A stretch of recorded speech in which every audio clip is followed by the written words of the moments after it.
Puff got one of the hottest DJs off of Hot 97 because she wanted to put up a picture of him getting his pants pulled down. You understand what I'm saying? Puff had power.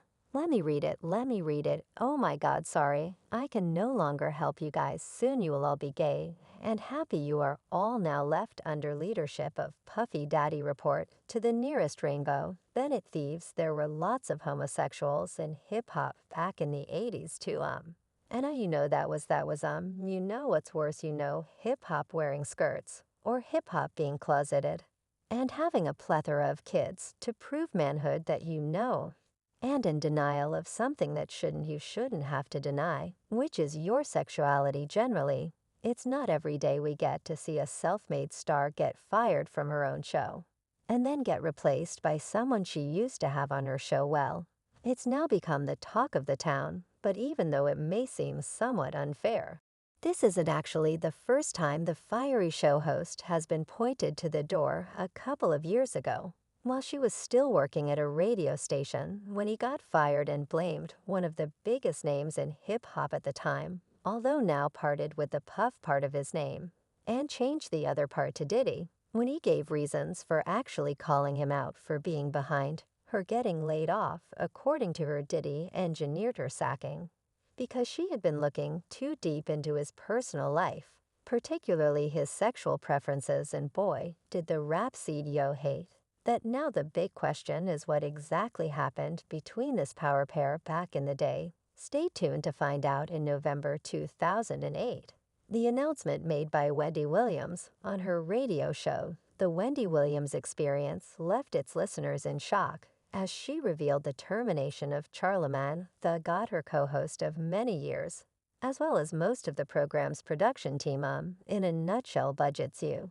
No, radio, like all other businesses, is suffering right now, and I can believe that you know it's a bad economic time all across the board everywhere, so everybody's trying to pinch pennies. Charlemagne, who during the show, when he explained that the company had made the decision to terminate the employees in order to reduce costs, however, shortly after she also departed from the studios alongside her co-host throughout her remarkable career, when he has never been one to shy away from controversial topics, from discussing her breast implants to asking Whitney Houston about drug use, and even outing gay rappers on occasion. Her philosophy has always been to go for it, even if it sometimes leads to trouble. One such instance is her decades-long feud with Diddy, who has never seen eye to eye with Wendy after the well-known media personality spread the rumor about seeing Diddy comes. He reportedly didn't react well to it. There are even accounts suggesting that he was prepared to respond with physical violence before they eventually resolved their long-standing conflict. Let's track back in time a little. What exactly did Wendy say about the musical icon that led to the beef, and how did they eventually squash the long-standing bad blood? Well, here's what really happened. As a radio personality in 1998, Wendy insinuated that Diddy might be gay. When he caught wind of her remarks, he reportedly used his influence to have her fired, sparking a 20-year-long feud between him. According to reports, the conflict between them intensified to the extent that Diddy even dispatched a girl group from his record label to confront Wendy. The host, for her part, said, "Once upon a time there was a music mogul who sent his all-girl group to beat my ass in front of the radio station," she recalled. "I finished my shift, round up my headphones, to see everyone lined up on the side of the window, looking down at the sidewalk," she recalled. When she got downstairs, she saw this girl group jump out of a gypsy cab to kick her ass. If the rumors going round are correct, that, as she put it, girl group was Total, who was once signed to Bad Boy Records, and the music mogul was Diddy. Wendy admitted that she has held contempt for Diddy for many years because to her all of his moves meant he was on a mission to ruin her career. "The hell he put me through," says her book, The Wendy Williams Experience, "I will never forget. But I don't hate him." In 2017, he made an appearance on Williams's show to publicly end their 2-decade-long feud. Prior to the interview, Williams had expressed a desire for such a reconciliation, though she didn't believe it was feasible. "I must say it's been a long time coming, yeah. And I want to just tell you how proud I am of you. Because I don't think you get enough credit for being the first one to really cover our culture, hip hop culture. And also hip hop celebrities. And in just understanding that it's news, not just saying that's all that you cover, but you started shedding light on our culture and our people. And thank you very much. I know I pissed a lot of people off, including you, she said to Diddy as their interview kicked off. But this is a full circle moment. From that point, it pretty much seemed like the rapper had already accepted the olive branch that Wendy extended. And to further prove that, he went on to open up to the TV host about some largely personal things, particularly how he felt about his then girlfriend Cassie. I'm in love now, he gushed during their moment of reconciliation. Did he give Wendy the opportunity to ask him whatever question she had in mind? And in return, he revealed something painful, opening up about the trauma that came with the loss of his friend and brother, Christopher Notorious B.I.G. Wallace.